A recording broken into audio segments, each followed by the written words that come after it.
So we're doing a timeout. This is a left knee arthroscopy. Everybody needs to pay attention during the timeout. Left knee arthroscopy, possible open versus closed meniscal cyst excision. And we got placement for antibiotics, capture gun, and minimal fire risk. I agree. Left knee. I agree, left knee. Very important part of the procedure.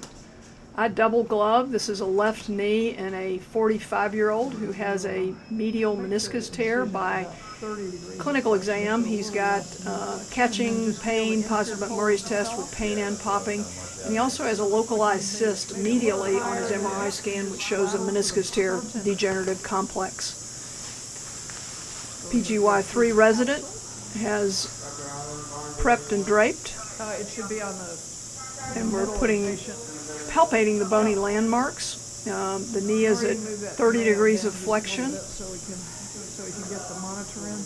And that puts the patella at the correct level so we can move the scope around. If we make that portal in too much flexion, it'll be difficult to getting in and out, and we do the procedure with the knee 30 degree flexed.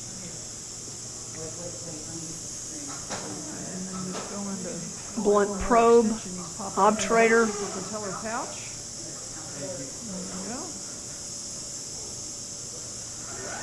So now the blunt obturator and 5.5 cannula are in the joint. Fluid down sometime if you didn't have an effusion clinically. You can milk some fluid out of there if there's any intraarticular effusion or hemarthrosis. Okay, when I do it, you just move. There you go. You're locked in there. Turn your water Lock the 30 degree up. scope into the cannula.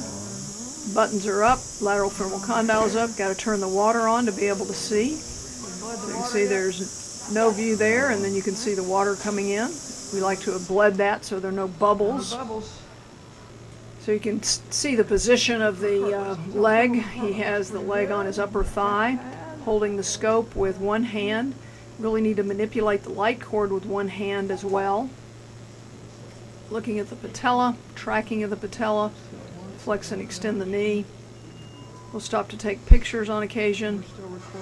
So now if he changes his hand to be underhand and puts his hand closer to the light cord, he can move the light cord around accordingly and free up his other hand to triangulate and do the work through the medial portal. End up like a ballet athlete if I don't. You don't necessarily have to, but Looking at the ligament mucosum, fat pad is your enemy. You have to drive past or posterior to the fat pad to be able to see anterior cruciate ligament. We haven't established the medial portal yet. So his right leg has a little step up, which ergonomically makes your calf not get too tired. Holding the scope with his right hand, and now we're going to crank into valgus to open up that medial compartment and establish the medial working portal. You can see there's a little fragment of the meniscus that's flipped up in that posterior horn, so that's consistent with his exam, MRI scan, and complaints. So we can see that we have a medial meniscus tear, posterior third. Medial femoral condyle looks pretty good. Take a couple of pictures, and then we're going to establish our medial portal. The fat pad is in the lower left, and we'll come in with a needle directly over the anterior horn of the medial meniscus. I like using horizontal incisions so that I don't injure the medial meniscus. So you can see the light that is shining in that medial side. He can push on it with his finger to triangulate to get that medial working portal in the correct spot. If you're going to do work, as in this case, getting back to the posterior horn of the medial meniscus, you need to be just above the medial meniscus, hugging that medial meniscus. So you can see the fat pad, the needle is through the fat pad, so we'll go just posterior to that for our incision or our mini arthrotomy. We want to make a big enough incision to be able to easily get the instruments in and out. Remove the spinal needle. Keep your eye on where you're going to be coming in. You don't need to change that, and then put your knife under direct visualization through that to establish the medial portal. You can see we saw on that back and forth and flip it 180 degrees to make a big enough incision where water comes out and we can easily get our instruments in for our working portal. Now we have our probe in the medial portal that we just established. You can see there's a little something maybe flipped under the meniscus there. The level of your The joint isn't well opened, so we need to apply more valgus to be able to open up that joint so we don't do damage to his articular cartilage. so the anterior half. There is a learning curve of how much valgus to apply, so you need to gently put a little more valgus so you can open them up, And to the left. enabling you to do the work on the torn medial meniscus. Work on the light cord, looking in the back, Scope. and then Light a little bit to go up and down. see how it's a the pretty scope. tight knee. Right. That's another important part of putting the leg holder down 5 finger breadths above the suprapatellar, or above the patella. And so now we're probing it. So this is a degenerative tibial-sided medial meniscus tear. And his cyst is more mid-medial. It isn't the typical Baker cyst, which comes off the back and propagates through the capsule. So probing that, you can see how it's all wispy. Fortunately, the root is intact.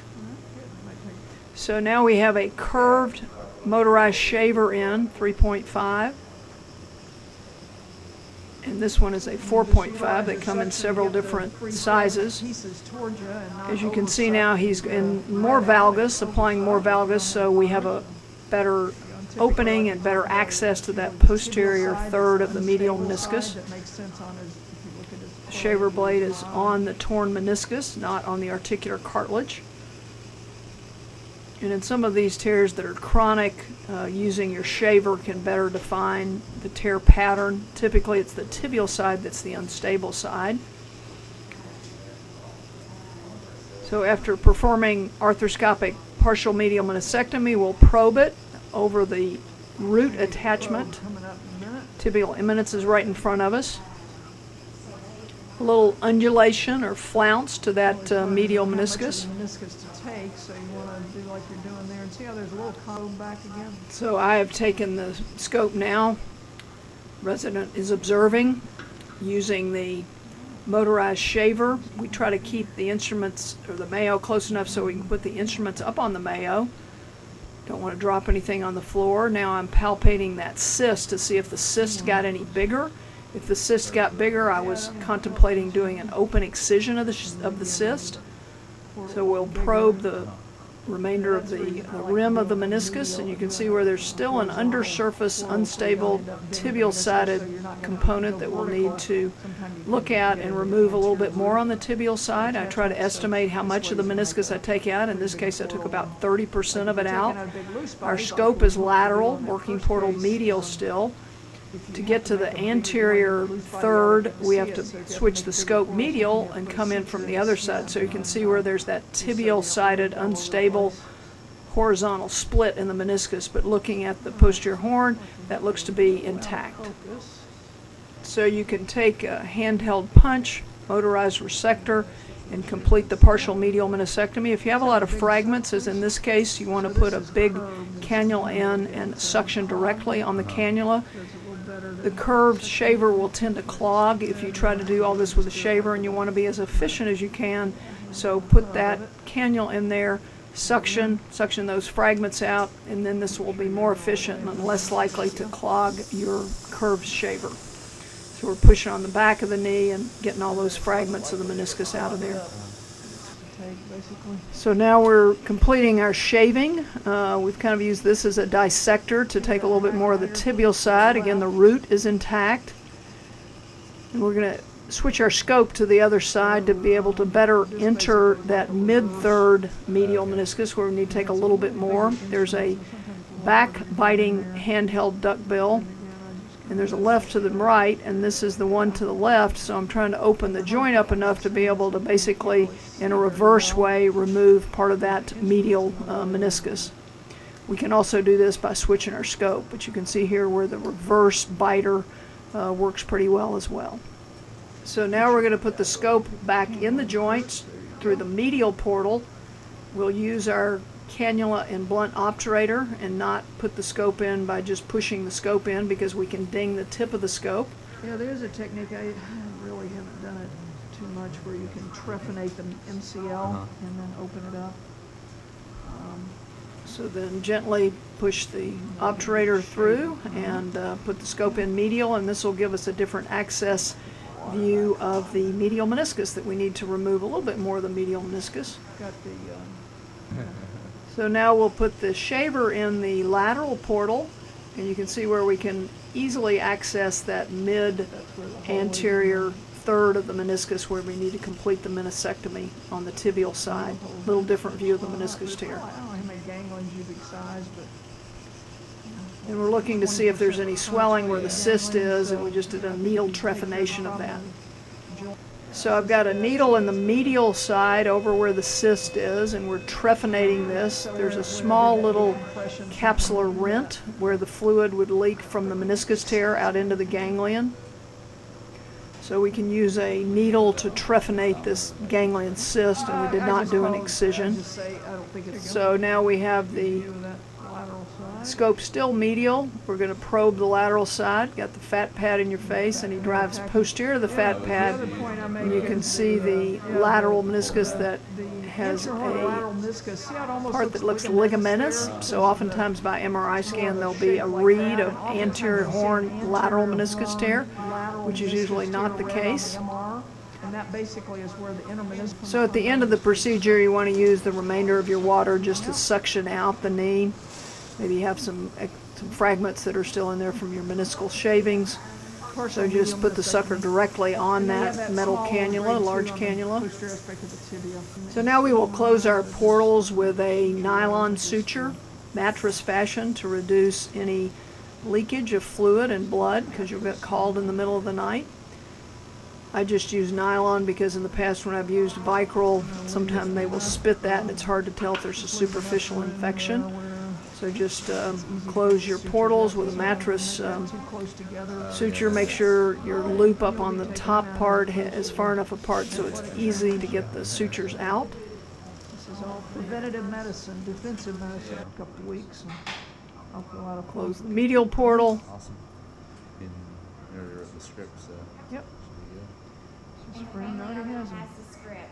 And you don't really need to put any stair strips on there, but I do pad this very well with Adaptix 4x4s, soft roll ace wrap. Drive him to his aneurysm surgery. I do inject intraarticularly with Marcaine. You can go through the portal after you close it. You can also use your cannula to go through. Sometimes the medicine will tend to leak out through the portals. I usually try to get the dressing on and the ace wrap on before we let the tourniquet down. Okay, got dressings. So now we just take the drapes off. Put our sterile dressing on there of Adaptix 4x4s, ABDs. Got dressings, please. And then the ace wrap should be applied not too tight, but from the mid calf to the upper thigh. Coban is not easy, it sticks, doesn't it? There we go. Like, are we good on our counts? Our tourniquet is still up. As you can see, the Lanny Johnson leg holder is still on the leg, and that would be a tourniquet effect if we put the tourniquet down now. So we'll take the leg holder off before letting the tourniquet down. And this is the Lanny Johnson leg holder. Thanks. Pat them up so they don't call you because they're bleeding. Just be careful when you take this Lanny Johnson leg holder off to hold the part that doesn't move up on the top. Take the rubber out. Because you will not be happy. If you hold where the trombone effect is of that down where you put it onto the bed, you will pinch your fingers, and that's not a good thing. Wow, hard part was. So now we'll get that leg holder off, again holding on to the part that doesn't move. Take the soft rubber padding out, and then let the tourniquet down. The tourniquet up before is just because of the tourniquet effect of the leg holder. Okay. And again, ace wrap not too tight, just from the upper calf to mid thigh. And that's the left knee arthroscopy, partial medial meniscectomy.